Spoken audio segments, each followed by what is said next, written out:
YCP రోడ్లు లేకపోతే ఆ రోడ్లో నా కారు ఒకటే కాదు, నా బండి ఒకటే కాదు, నా కాలు ఒకటే కాదు, మీరు కూడా వెళ్తాయి. సో నేను కలెక్టివ్గా ఆలోచిస్తాను. మధ్యతరగతి, ఇందాక తిలక్ చెప్పిన మధ్యతరగతి మనుషులాగా దోపిడీ చేసే వాళ్ళకి ఒక నైతిక భాషనిచ్చే వ్యక్తిని కాదు నేను. నాకు ఇదే అనిపించింది. మీ అభిమానుల్ని చేయండి. నా అభిమానులు అందరూ వైసీపీకి ఓటేశారు ఎక్కువ శాతం. నేనంటే చెప్పాలి, మీరని కాదు. ఇప్పుడు కాదు, నేను లాస్ట్ టైం చెప్తాను. ఎందుకు చెప్తున్నా అంటే ఇది అంటే మన సినిమాలో నన్ను ఇష్టపడే అభిమానుల గురించి ప్రత్యేకించి మాట్లాడుతున్నాను. ఇది మీ బాధ్యత, ఇది మీ దేశం. ఇది మీరు ఏ మేరా జహా, ఏ మేరా ఘర్, ఏ మేరా ఆసియా అనేది నేను సినిమాలో చప్పట్లు కొట్టి 3 గంటలకు వెళ్ళిపోవడానికి నేను పెట్టుకున్నది నా పిచ్చి అనుకోండి, నా ఇష్టం అనుకోండి. కానీ పుస్తకాల్లో చదివింది అందరూ చదివి వదిలేస్తారు, నేను పాటిస్తాను. అందుకని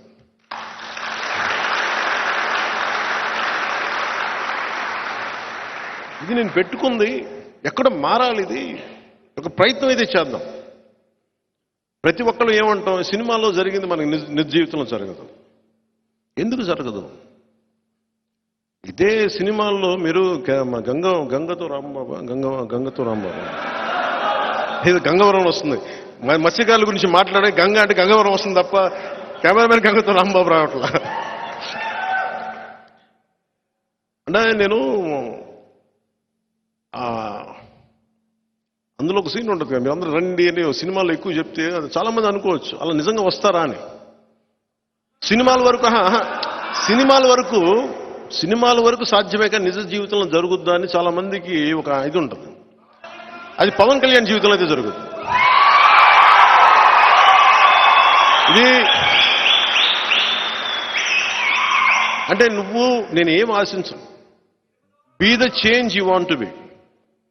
నువ్వు ఏ కళ అయితే కంటున్నావో ఆ కళ నువ్వుగా, ఏదనుకుంటున్నావో సమాజం ఎలా ఉండాలనుకుంటున్నావు అది నువ్వుగా.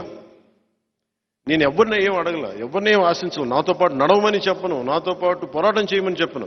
నేను నడుచుకుంటూ ముందుకెళ్తాను. మనలాగా వాళ్ళ గ్రాఫిక్స్ లేవు మనం ఉన్నవాళ్ళే. మన గ్రాఫిక్స్ పెట్టుకోవాల్సిన అవసరం, మన గ్రాఫిక్స్ సినిమాలో, వాళ్ళ గ్రాఫిక్స్ పాలిటిక్స్లో. అది తేడా. వైసీపీకి గ్రాఫిక్స్ సినిమాలో వాళ్ళ వైసీపీకి గ్రాఫిక్స్ పాలిటిక్స్లో, సభల్లో. మనం సినిమాల్లో కూడా నేను వాడినాం. ఎందుకు వాడినంటే మళ్ళీ గ్రాఫిక్స్ మళ్ళీ కూర్చోబెట్టి ఆ టెక్నీషియన్ సరిగ్గా ఉండరు, దొరికిపోతామని చెప్పి వాడినాం. పాపం వాళ్ళు ఏంటో అనుకోవాలా, దొరికిపోయారు. 15 లక్షల మంది జనాభా అంటే నాకు తెలుసు కదా, ఒక 6-7 లక్షలు వస్తేనే ఊరు కథలు ఆగిపోతుంది. 15 లక్షలంటే అంటే వాళ్ళ ఉద్దేశం గ్రాఫిక్స్ ఉన్నాయని ఒక్క ధైర్యం. నాకు గ్రాఫిక్స్ ఎలాగా మనల్ని ఎక్స్పోజ్ చేస్తే బాగా తెలిసినోండి. సినిమాల్లో గ్రాఫిక్స్ బాగలేకపోతే, మన బ్రోలో కూడా సరిగ్గా బాగలేకపోతే నన్ను తిట్టారు, ఏంటి గ్రాఫిక్స్ అండి. పాపం జగన్కి గ్రాఫిక్స్ మీద అవగాహన లేదు కాబట్టి ఇలా చేసి ఇందాక చెప్తున్నట్టుగా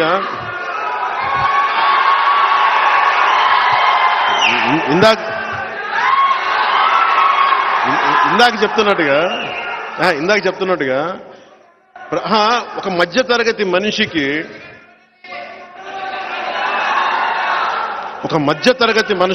కోపం వస్తే వాడు తిరుగుబాటు చేస్తే ఎలా ఉంటుందో వైసీపీ వాళ్ళకి విశాఖపట్నం చూపించాం. ఒక మధ్యతరగతి మనిషికి కోపం వస్తే నువ్వు ఆంధ్ర తెలంగాణ బోర్డర్ లాపితే ఎలా ఉంటుందో చూపించాం.